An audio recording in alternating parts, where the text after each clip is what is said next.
जय हिंद दोस्तों। आज भारत के 4 नए रामसर साइट को देखेंगे, अब पूरा विस्तार से समझने का प्रयास करेंगे। इसके पहले जो है 85 रामसर साइट थे, अब जो है 4 नए बढ़ गए हैं।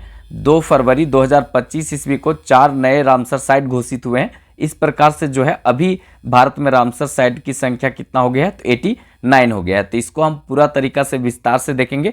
4 कौन नए बने हैं उसके बारे में पूरा तरीका से जानेंगे, और कहाँ पे ज़्यादा हैं कहाँ कम रामसर साइट है वो भी हम देखेंगे, और इसके बारे में रामसर कन्वेंशन के बारे में भी विस्तार से समझेंगे। बस पूरा चीज़ों को अच्छे से देखिएगा। देखिए, सबसे पहले देश में देखा जाए, देश में विश्व स्तर पर मान्यता प्राप्त जो है वेटलैंड साइट जो है वो कुल कितना है, तो याद रखेंगे 89 है। ठीक है, इसके पहले कितना था, तो 85 था। अभी कितना बने हैं, तो 4 नए बने हैं, तो अब कितना हो गया, 89 हो गया। ठीक है, तो याद रखेंगे पहले इसकी संख्या कितना था, तो 85 था।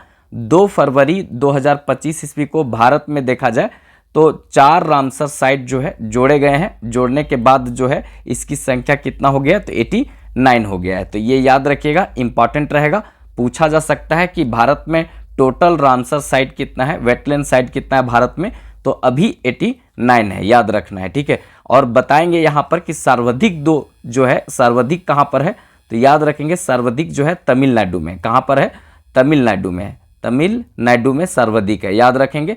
अब तमिलनाडु में देखिए पहले जो है ये 18 था, अब जो है नया भी अभी जो बना है 2 और बन गया है, तो अब यहाँ पर 20 हो जाएगा। ठीक है, और दूसरा नंबर में यूपी में आता है। ठीक है, सबसे ज़्यादा रामसर साइट कहाँ पे है, तमिलनाडु में 20, और उसके बाद उत्तर प्रदेश का नंबर आता है। ठीक है, तो अब यहाँ पर नए जो बने हैं उसके बारे में हम थोड़ा जान लेते हैं। तो 4 नए वेटलैंड साइट जो है वो कौन सा है, इसको देख लेते हैं। ठीक है, आर्द्रभूमि, आंध्रभूमि नहीं, आर्द्रभूमि। ठीक है, आर्द्रभूमि कौन सा है, इसको देख लेते हैं। इसकी चारों की सूची यहाँ देख लेते हैं। देखिए, सबसे पहले उधवा झील। देखिए, उधवा झील जो है वो झारखंड राज्य का ये पहला वेटलैंड साइट है। ठीक है, झारखंड राज्य का पहला वेटलैंड साइट उधवा झील है, जो साहेबगंज जिला में पड़ता है। कहाँ पर पड़ता है, साहेबगंज। ठीक है, साहेबगंज जिला में पड़ता है, और यहीं से जो है गंगा नदी होकर के गुजरती है। गंगा नदी जो है 5 राज्यों से होकर के गुजरती है, जिसमें देखा जाए तो झारखंड में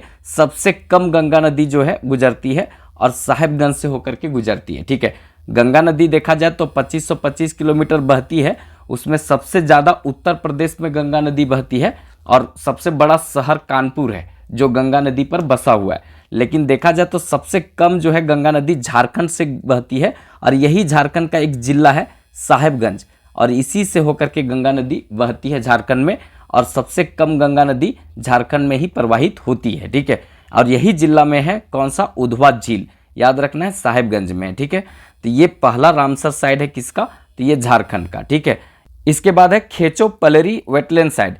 खेचो पलरी वेटलैंड साइट कहाँ पर है, तो राज्य का पहला वेटलैंड साइट है किसका, सिक्किम का।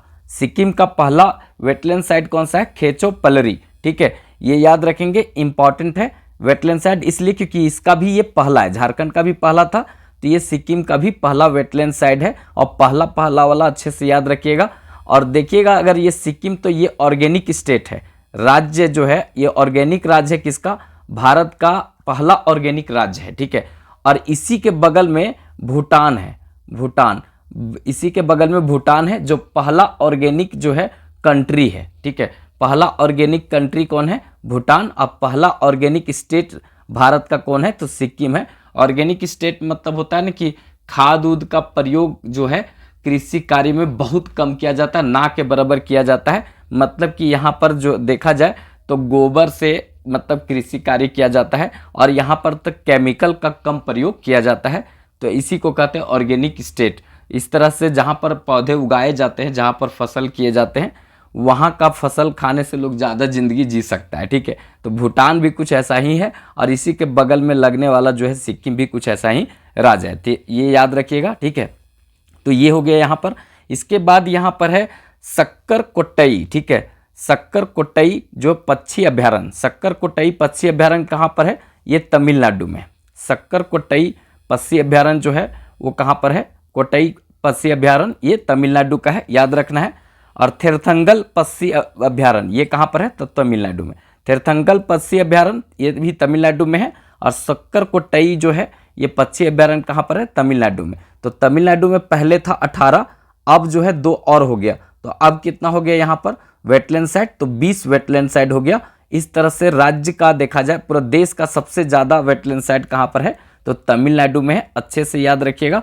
इस बार जो है 4 जो 2025 में बने हैं, तो उसमें से 2 जो है तमिलनाडु का है, याद रखना है, ठीक है। बहुत इंपॉर्टेंट रहेगा, एकदम यहाँ से भूलने का नहीं है।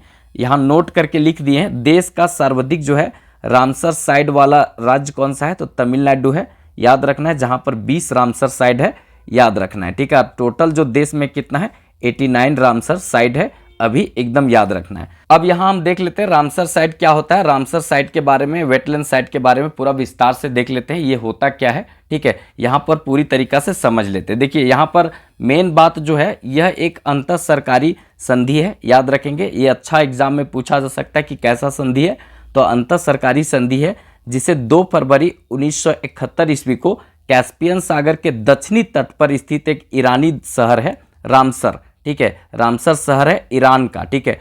तो इस शहर में एक बैठक हुआ था और इसी शहर में यह तय किया गया था कि जो आर्द्र भूमि होता है, जो नमी वाला भूमि होता है, उसको संरक्षण दिया जाए, उसको संरक्षण प्रदान किया जाए, उसको सुरक्षा प्रदान किया जाए।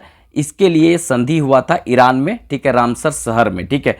कैस्पियन सागर के तट पर सब लोग है उसका बंधिया पर बैठ करके पैर झुला झुला करके सब ये डिसीजन लिया था कि जो आर्द्र भूमि है उसकी रक्षा होनी चाहिए, ठीक है।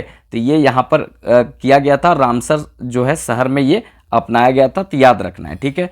भारत में यह जो है अधिनियम 1 फरवरी 1982 ईस्वी को लागू हुआ था। मतलब भारत जो है ये अधिनियम को देखा जाए तो 1 फरवरी 1982 ईस्वी को इसको लागू किया था।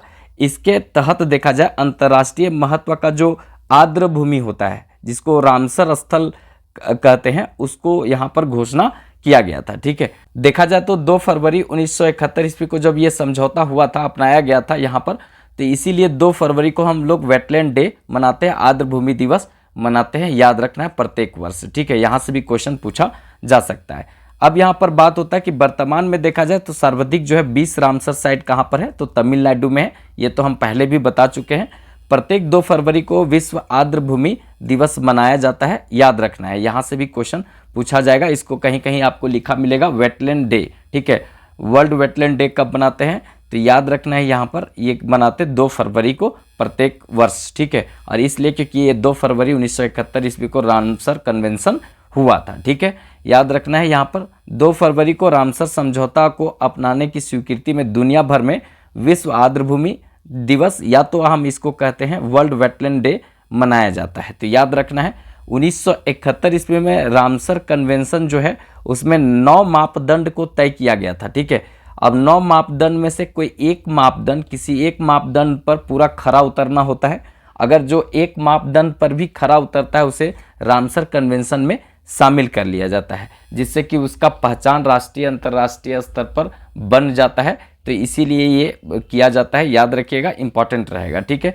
देखिए आर्द्र भूमि के अंतर्गत दलदली भूमि को शामिल किया जाता है, पिट लैंड भूमि को शामिल किया जाता है, नम्न भूमि को शामिल किया जाता है, ठीक है।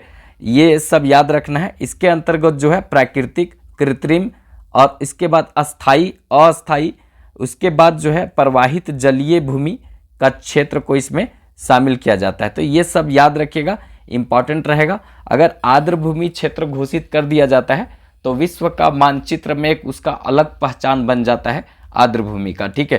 तो इस तरह से एक प्रकार से उस क्षेत्र का भी इंपॉर्टेंट बढ़ जाता है, पर्यटन की दृष्टि से उसका महत्व बढ़ जाता है, तो ये इंपॉर्टेंट हो जाता है, ठीक है। तो आर्द्र भूमि क्या होता है, अभी नए आर्द्र भूमि कौन से घोषित हुए हैं, ये सब हम आपको बताने की कोशिश किए, और जितना भी एडिशनल फैक्ट बन सकता है इससे हम वो भी बताने का प्रयास किए। वीडियो अच्छा लगे तो एक लाइक ज़रूर कर दीजिएगा, क्योंकि आप लोग का अगर सपोर्ट मिलेगा तो हम इसमें इसी तरह का टॉपिक बाय सब करंट अफेयर और इसके अलावे जो है सारा जो है हिस्ट्री, ज्योग्राफी, पॉलिटी, इकोनॉमिक्स सब कुछ हम यहाँ पर लाने वाले। बस थोड़ा सा आप लोग सपोर्ट कीजिएगा। तो चलिए फिर मिलेंगे नेक्स्ट वीडियो में, तब तक के लिए जय हिंद।